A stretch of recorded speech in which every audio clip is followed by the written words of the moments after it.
नमस्कार दोस्तों, स्वागत है आपका आपके अपने चैनल आयुष एजुकेशनल अड्डा पर।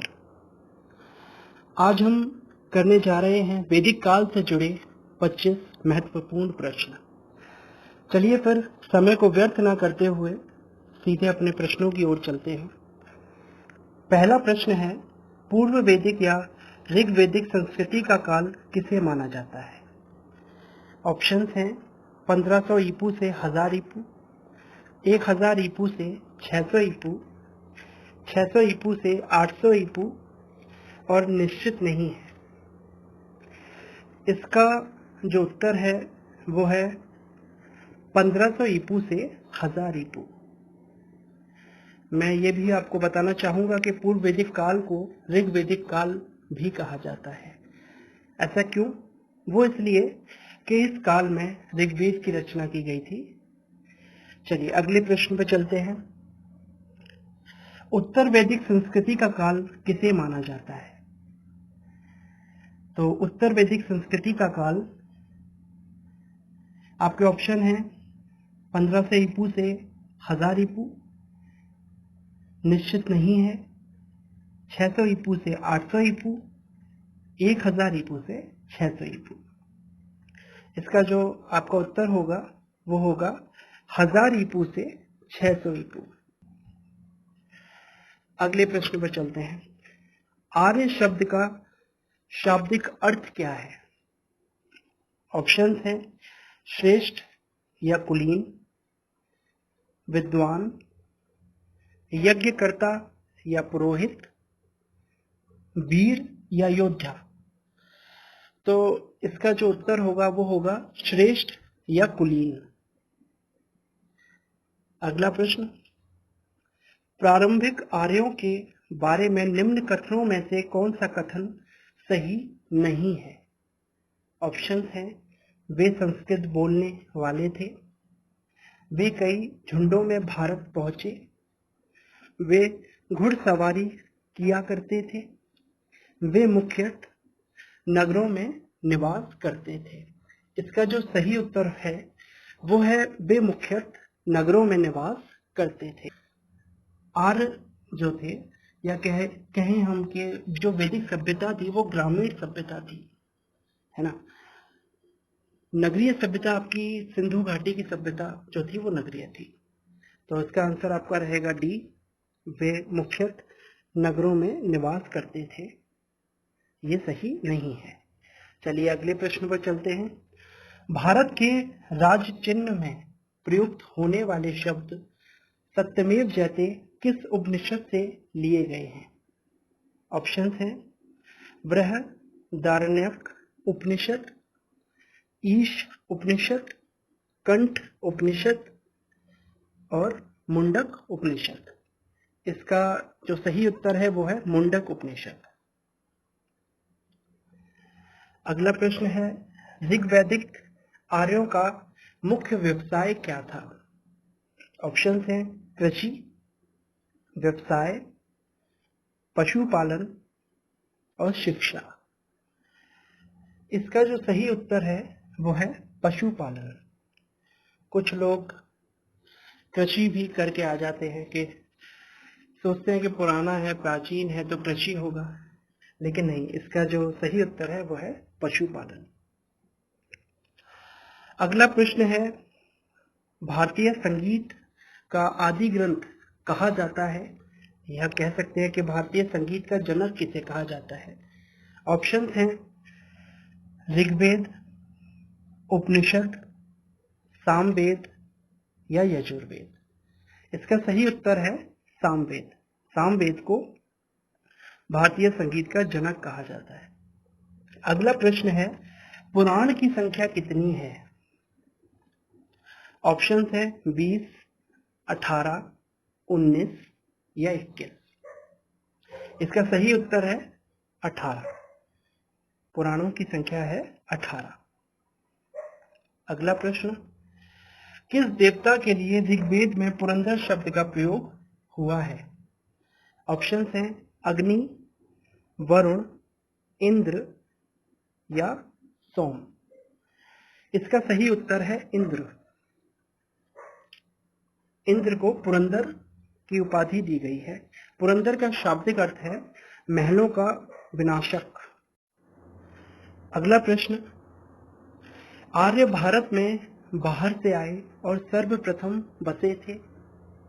ऑप्शंस हैं पांचाल में, पंजाब में, सामातट में, प्राग ज्योतिष में। इसका सही उत्तर है पंजाब में। यहाँ जो पंजाब से तात्पर्य है, जो हमारे भारत का पंजाब है वो तो है ही, लेकिन असल जो प्राचीन पंजाब था उसका बहुत सा हिस्सा आज पाकिस्तान में आता है। तो उस क्षेत्र को पहले बोला जाता था सप्त सैंधव प्रदेश। ये नाम भी आ सकता है ऑप्शन में, तो आपको ध्यान रखना है। सप्त सैंधव प्रदेश क्यों बोला जाता था? क्योंकि इस क्षेत्र में 7 नदियां बहती थी, उसके आधार पर इसका ये नाम रखा गया था। और एक बात मैं और आपको बताना चाहूंगा कि आर्यों का जो माना जाता है कि आर्य सबसे पहले आके कहाँ बसे, तो वो क्षेत्र सप्त सैंधव प्रदेश ही माना जाता है भारत में। चलिए अगला प्रश्न जो है वो है, ऋग्वेद का कौन सा मंडल पूर्णत सोम को समर्पित है? ऑप्शंस हैं 7वां मंडल, 9वां मंडल, 8वां मंडल या 10वां मंडल। इसका सही उत्तर है 9वां मंडल। सोम जो था, सोम एक पदार्थ था, पीने का एक पदार्थ था। आर्यों ने उसे सोम देवता की उपाधि दी थी।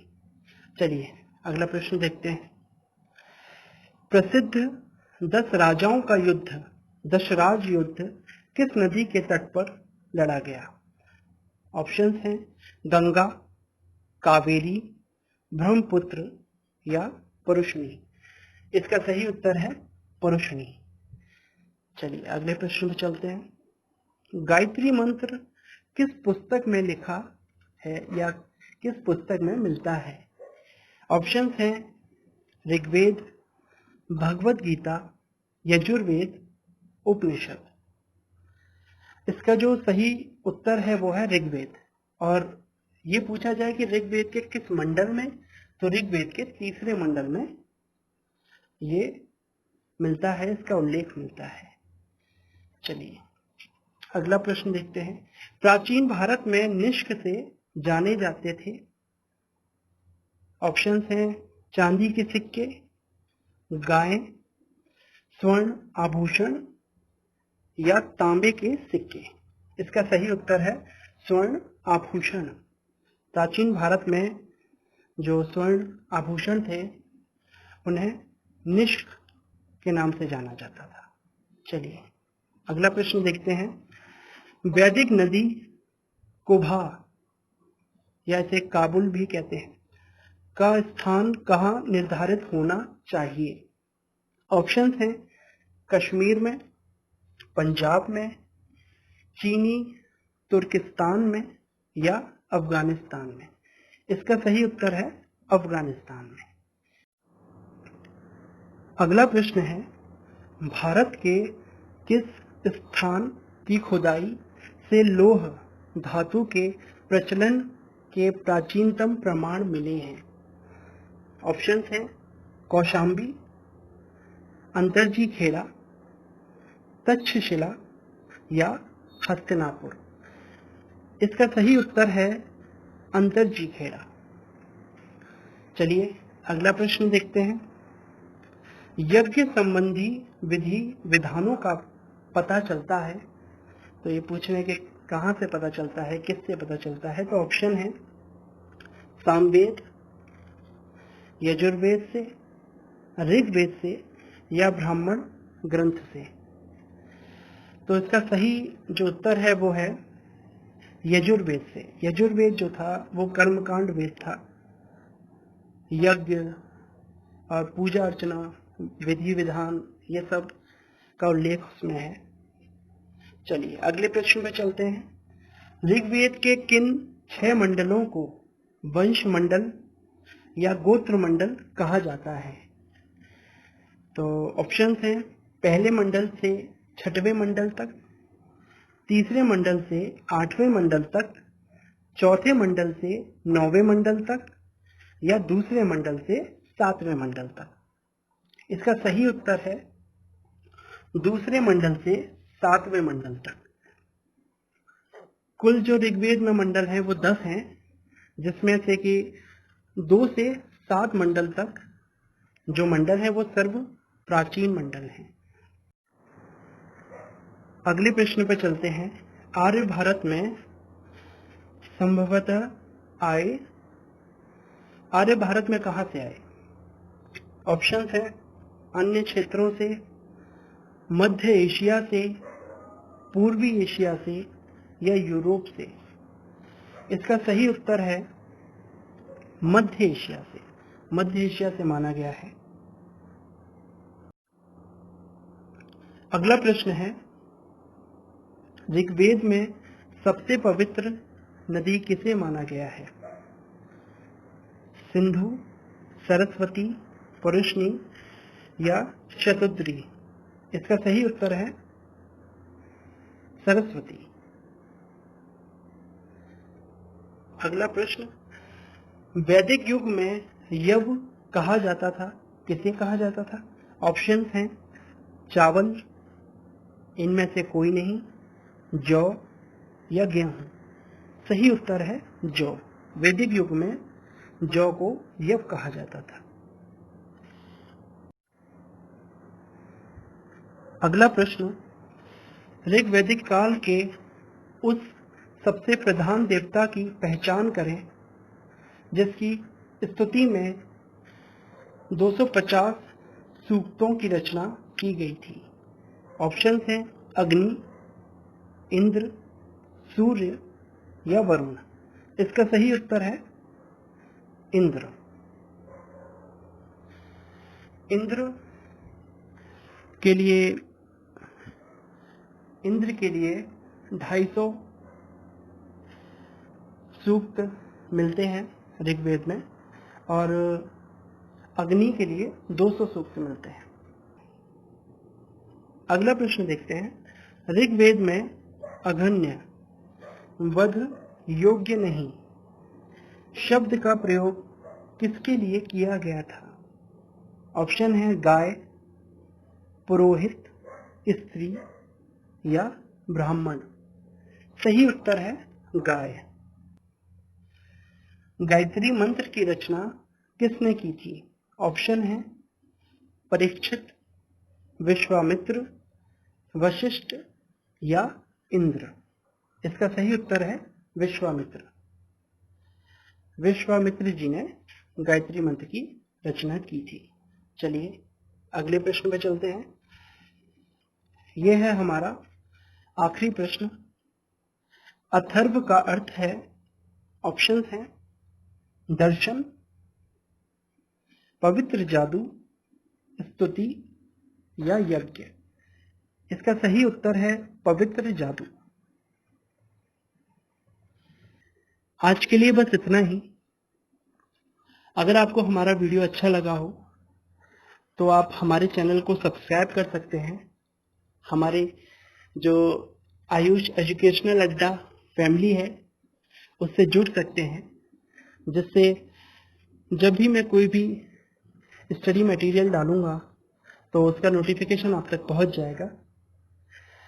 चलिए अब मैं अपने शब्दों को विराम देता हूं।